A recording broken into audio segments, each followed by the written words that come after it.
da Revolução Industrial, que começou na Inglaterra. Só que começou de uma forma como era uma grande novidade, um grande boom tecnológico para a época. Começou de uma maneira muito desorganizada, desarticulada, sem nenhuma preocupação com a saúde do trabalhador. E os trabalhadores eram desde crianças muito pequenas, tá? Até mulheres, pessoas idosas, e não existia nenhuma regra, né, de carga horária, né, nenhuma garantia de saúde, de preservação do ambiente de trabalho para que aqueles trabalhadores não tivessem exposição a riscos, às doenças.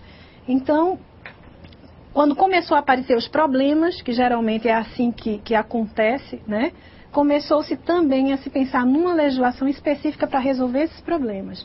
E isso aconteceu em 1802, na Inglaterra, que foi a Lei de Saúde e Moral dos Aprendizes. Vamos dar uma olhadinha no slide, vamos acompanhar juntos, tá? Então, o que é que essa lei determinava? Determinava 12 horas de trabalho, né, só, e a gente reclamando das nossas 8 horas diárias. Na época, o mínimo eram 12 horas, tá? A proibição do trabalho noturno, o que foi um grande avanço, porque naquela época se trabalhava, né, praticamente na penumbra.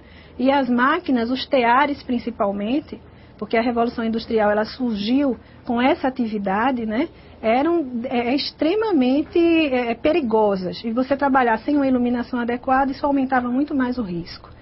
E exigia ventilação do ambiente de trabalho, porque como não existia, estava tudo começando, não existia uma estrutura física que comportasse aquele processo produtivo.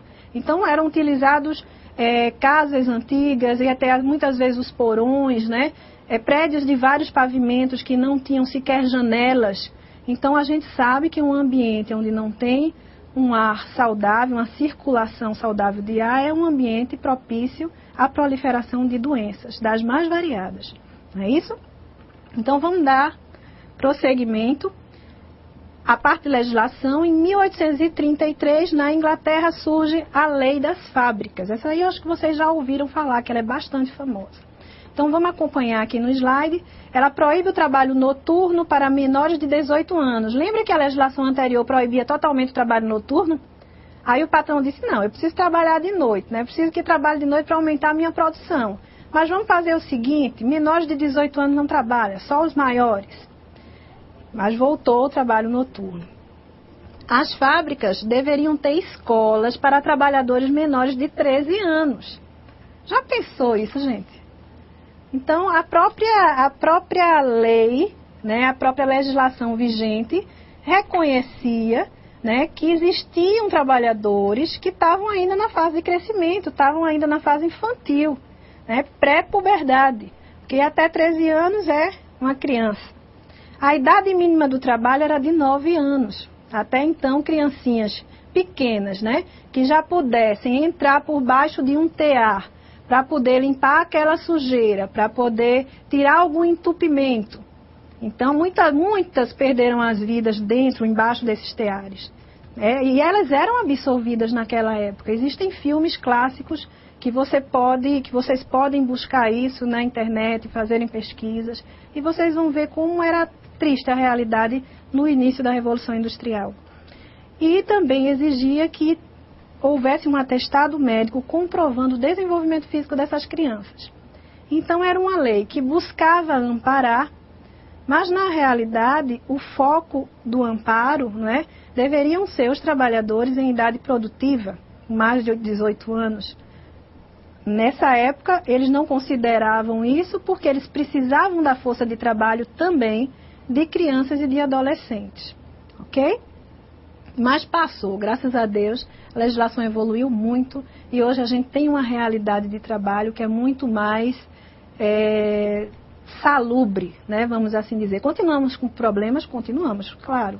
Né, isso daí vai ser uma conquista gradativa e a gente vai chegar num momento onde a gente possa dizer que nenhum trabalhador vai expor a sua saúde nem a sua integridade física para poder ganhar o seu pão, ok? Então vamos passar? Os trabalhadores e a segurança. No mundo a gente tem a criação da OIT, que vocês devem saber que é a Organização Internacional do Trabalho, que foi criada em 1921. E no Brasil, a gente teve a CLT de 43, que foi aprovada por Getúlio Vargas, no Estado Novo, e o Decreto-Lei de 7.036 de 1944. Vocês estão acompanhando comigo aí? Depois eu quero um feedback de vocês se o material também está bom, ok? Se vocês gostaram, se vocês têm mais alguma curiosidade sobre algum tema, então vamos estar sempre em contato. Então, esse decreto que eu falei institui a obrigatoriedade das empresas de criarem organismos internos que unam trabalhadores e empregadores. É como se fosse o embrião da CIPA, tá? Aí a gente dá um pulo para a nossa Constituição, a nossa Carta Magna, né? No artigo 7º, a gente tem a afirmação de que são direitos dos trabalhadores urbanos e rurais, além de outros, que visem a melhoria de sua condição social. Quais são os direitos? A redução dos riscos inerentes ao trabalho por meio de normas de saúde, higiene e segurança e adicional de remuneração para as atividades penosas, insalubres ou perigosas na forma da lei, que é a nossa NR15, a nossa NR16, que trata muito bem disso, né? Quem não conhece vai ficar conhecendo e a gente vai vasculhar todas essas NRs para poder construir o nosso cabedal de conhecimentos que a gente precisa levar, para onde a gente for.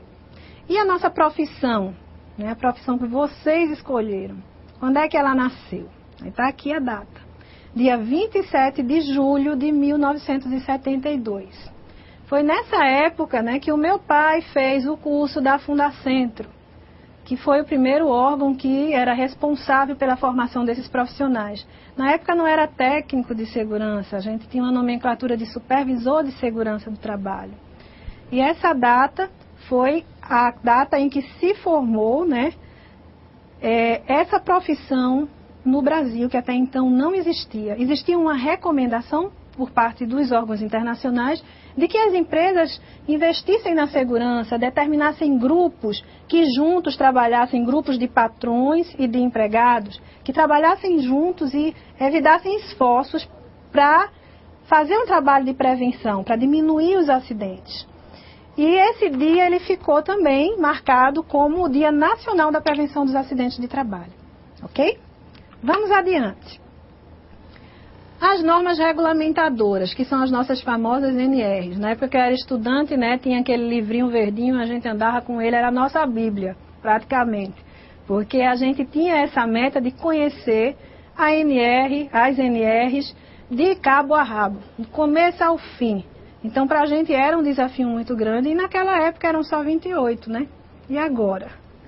Então, a gente tem no início da década de 70, que coincide também com a formação profissional, né, desses trabalhadores que iriam atuar especificamente na área de prevenção.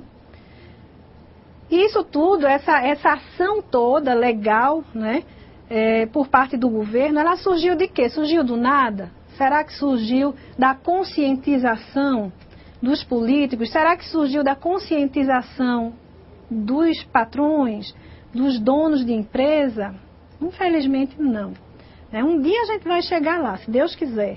Mas o que impulsionou essa evolução, tanto na área de legislação, como na área de incentivo mesmo, de adoção de medidas de controle, de estudo mais apurado das condições de trabalho, foi o fato do Brasil ser campeão. Só que não foi campeão da Copa, não foi campeão de resultados, de bons resultados. Ele foi o campeão mundial de acidentes.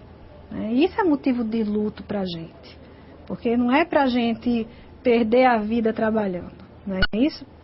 Em 1977 é incluída a CLT, que é a nossa Consolidação das Leis do Trabalho, o capítulo 5 com o título 2, que nada mais é do que todas as NRs juntas, tá? Que depois foram aprovados pela portaria 3214, que essa portaria também é muito famosa para a gente, que foi a que regulamentou essas NRs, ok?